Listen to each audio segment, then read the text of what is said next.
بسم اللہ الرحمن الرحیم۔ دوستوں کیسے ہیں؟ طبیعت کیسی ہے آپ کی؟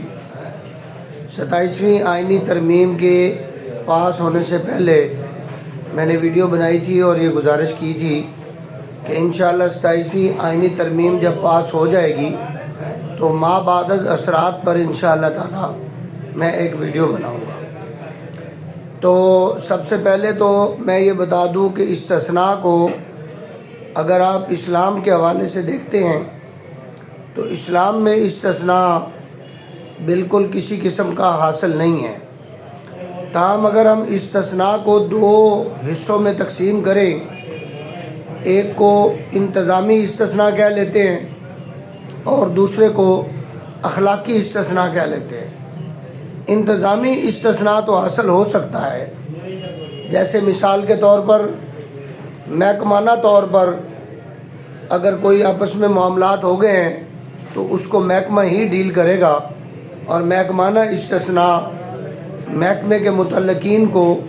حاصل ہوگا۔ لیکن اگر آپ یہ بات کریں کہ اخلاقی استثناء یہ ہو سکتا ہے، جیسے چوری کی واردات ہے، ڈکیتی ہے، غیر قانونی کوئی بھی کام ہے، اگر وہ کسی متعلقہ محکمے کے شخص سے سرزد ہو گیا ہے تو اس کا نہ اسلام میں کوئی تصور ہے اور نہ ہی اخلاقیات اس کو کوئی جواز فراہم کرتی ہیں کہ استثناء دیا جائے۔ لہذا یہ استثناء جو ہے اس کو آپ اپنے آئین کا ہی استثناء کہہ سکتے ہیں، اور 1973 کے آئین میں 27ویں ترمیم کر کے یہ استثناء دیا گیا ہے، انڈیمنٹی دی گئی ہے۔ تو میں تاریخ کی طرف آپ کی نظر دوڑاؤں گا کہ امریکہ کے اندر 250 سال میں ان کے آئین میں 27 ترمیمیں ہوئی ہیں، جبکہ ہمارا آئین 73 میں بنا تھا اور 73 سے لے کر آج تک پورے 75 سال بھی نہیں ہوتے ہیں جس میں 27 ترامیم ہو چکی ہیں، اور ہو سکتا ہے کہ 28 اور 29 ترمیمیں بھی آ جائیں۔ تو بظاہر ایسا ہی لگ رہا ہے کہ اس استثناء کو دے کر میرا جہاں تک خیال ہے کہ پاکستان کو ایک فوجی دستوری ملک بنانے کی ایک کوشش کی جا رہی ہے، اور اس کے لیے آپ کو اور ہم سب کو تیار رہنا چاہیے۔ کسی بھی ریاست کے اندر 3 ادارے، عدلیہ اور مقننہ اور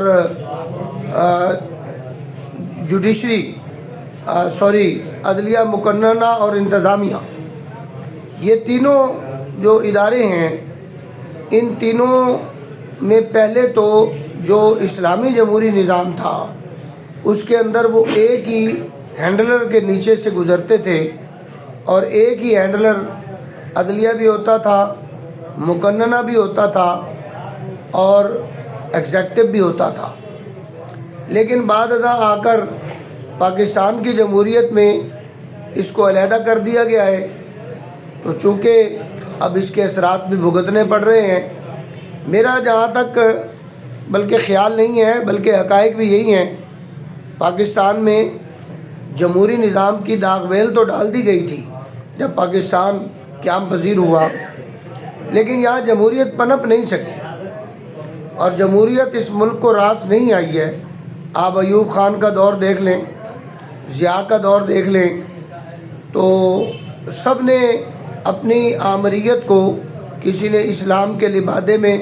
اور کسی نے قومی ترقی کے لبادہ اوڑھ کر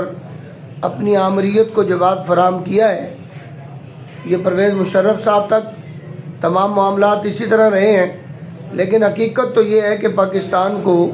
صحیح اصل جمہوری رویہ راس نہیں آیا یا یہاں پنپ نہیں رہا۔ تو 27ویں آئینی ترمیم کے اوپر میں کیا روشنی ڈالوں؟ میں صرف اتنا ہی کہہ سکتا ہوں آپ کو سمجھانے کے لیے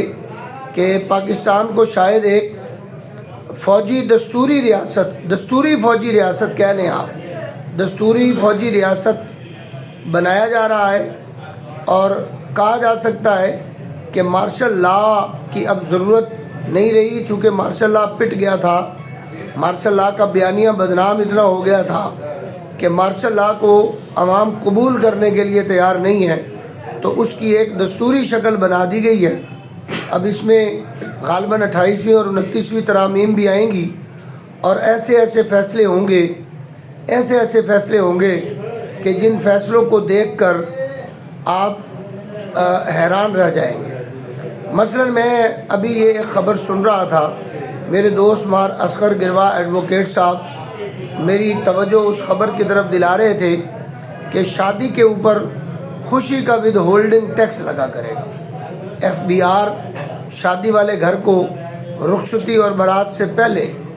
وہ ٹیکس ادا کرنے کے پر پابند کرے گی۔ تو اب آپ یہ دیکھیں کہ آئین نے مجھے مکمل آزادی اور اختیار دیا ہے کہ میں اپنی بات کا اظہار کروں، اخلاقی اور قانونی دائرے میں رہتے ہوئے اپنے رنگوں کا انتخاب کروں۔ تو آپ یہ دیکھیں کہ اب آپ کو پابند کیا جا رہا ہے کہ آپ اپنی دکانوں کے شٹلز کے جو رنگ ہیں وہ حکومت کی مرضی کے مطابق منتخب کریں۔ تو آپ کو پسند ہے یا نہیں ہے، لیکن وہ رنگ آپ نے کرنا ہے اپنے شٹل کے اوپر، وہ نیلا ہے، پیلا ہے، جو بھی ہے۔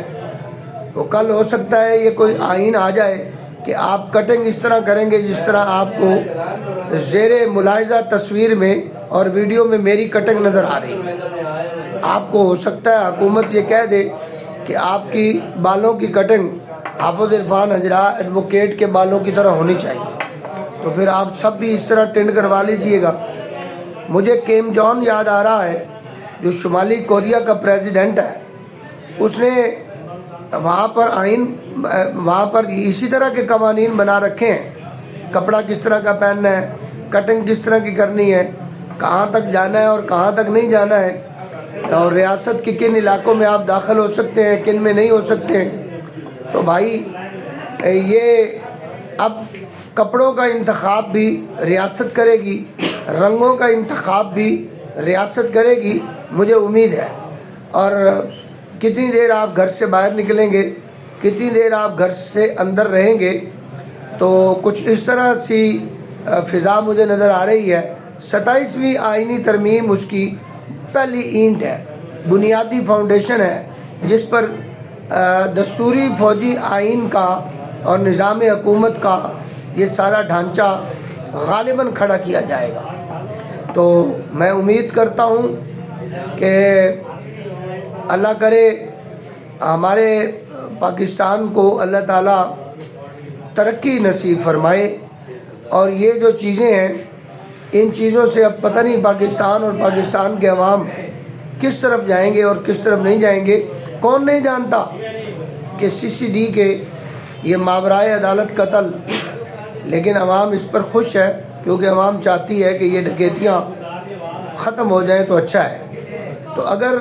ریاست یہ طے کر لے، اگر مبادہ کہ کل ڈکیتیاں کروانی ہیں گلیوں میں، اگر ریاست یہ طے کر لے، ریاست اگر آپ کے رنگ طے کر سکتی ہے، ریاست آپ کے قانون کے بنیادی حقوق پر قانون بنا سکتی ہے آپ پر، تو ریاست یہ بھی تو طے کر سکتی ہے کہ کل ڈکیتیاں کروانی ہیں، تو پھر اس کا کیا حل ہوگا۔ میں امید کرتا ہوں اللہ تعالیٰ پاکستان میں تمام حالات بہتر فرمائے اور تمام چیزیں بہتر ہوں۔ بس آخر میں یہی کہوں گا، نثار میں تیری گلیوں پہ اے وطن کے جہاں، چلی ہے رسم کہ کوئی نہ سر اٹھا کر چلے، جو کوئی چاہنے والا تیرے طواف کو نکلے، نظر جھکا کے چلے، دامن بچا کے چلے۔ السلام علیکم ورحمۃ اللہ۔